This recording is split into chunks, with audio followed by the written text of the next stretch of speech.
100% time commitment. Is it a good thing? Is it a bad thing? Is it something we should all strive for, or is it something to be wary of? Is it something for the veteran fighter, or is it something for the subtle magician? Let's try to figure this out, shall we? It sounds like a great prospect, doesn't it? Being able to give 100% of your time to whatever you're doing. Being able to say, hey, I don't have time to play a game right now. I don't have time to mess around. I have work to do. Oh, I'm really working for that promotion. I'm really working to finish my book. I'm really working on this book report. I'm just going to give 100% of my time until it's done. Is that a flawed way of looking at things, or is that the ultimate way of looking at things? Sometimes it is honestly hard to tell, because everyone has limitations. And I've noticed with lots of things, usually I can give my best work when I'm in a stride or when I'm just at the very beginning. Usually after I've been doing something for a while, I start to be putting forward progressively lesser work than what I was doing when I very first started that session. I start writing something and I get into a stride and I get to the point where that stride ends. Do I stop or do I keep going? That is the question. What if I only worked an hour that day? What if I worked 4 hours but I needed to work 6? And really, when you get in these situations, it kind of goes back into what I was talking about before in not having motivation. Sometimes you cannot give all of what you have because, well, you've already did that. You've already given everything you've got. You don't have more to give. So, with that, is it truly great all the time to give 100%? Is that something to strive for? Is that something anyone could even handle? Is that in the realm of possibility? Well, of course it's in the realm of possibility. People do it all the time. There are scientists that work day in and day out. There's artists that spend 14 hours a day drawing and then another 8 hours a day just writing or figuring out plans or going to meetings or doing other things.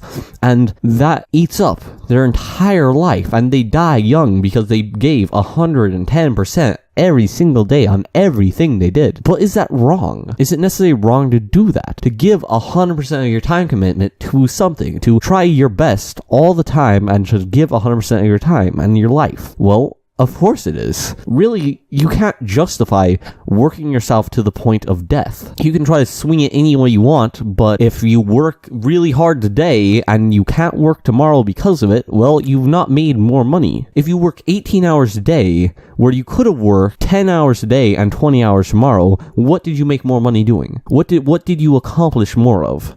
And that's kind of the point of giving 100%, knowing when you can give 100%, giving 100% in the moment, but not giving 100% of your time all the time. That is the fine line we have to walk, is knowing what is our best and what is it that we can give to what we're doing to make it the best. How much time can we put into the things we're doing? How much of that time is valuable to the things that we are doing? And sometimes you have to realize that even if you think something's important now, you might not necessarily think the same thing tomorrow.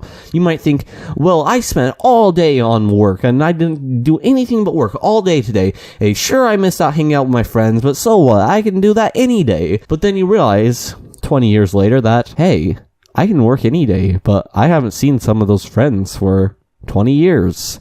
Huh. Sure, that might be a drastic example, but it's an example that can hearken to other things. There's plenty of situations like that. Sometimes you're not quite sure what the best course of action is. You might think you do, but it doesn't necessarily mean it is. You might have things a certain way at certain times, and you think they'll always be that way for all times. But that might not necessarily be true.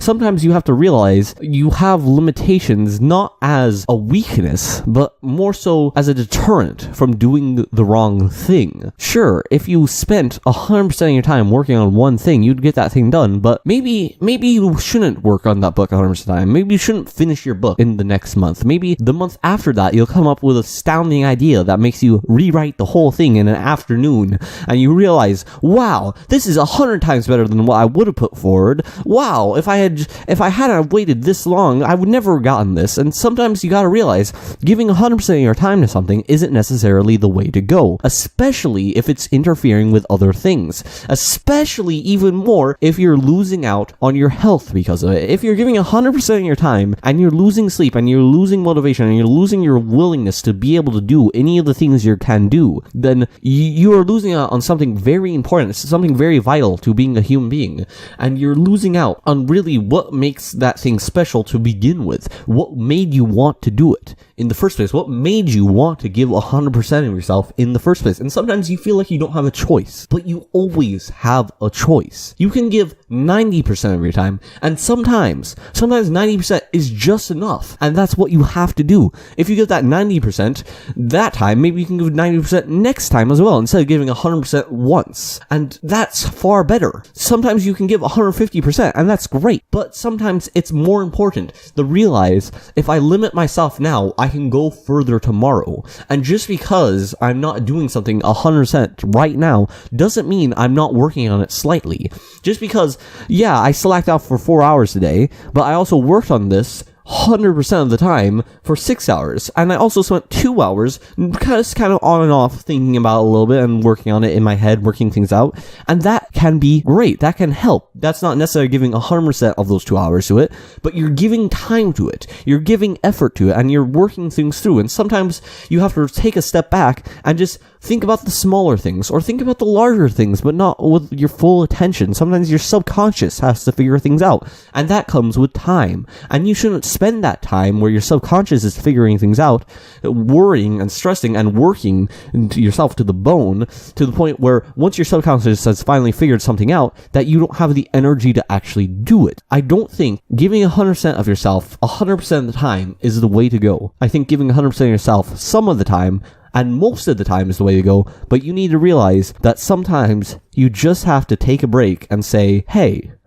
I can do this at any time, so I'll do this tomorrow, because I need time for myself right now.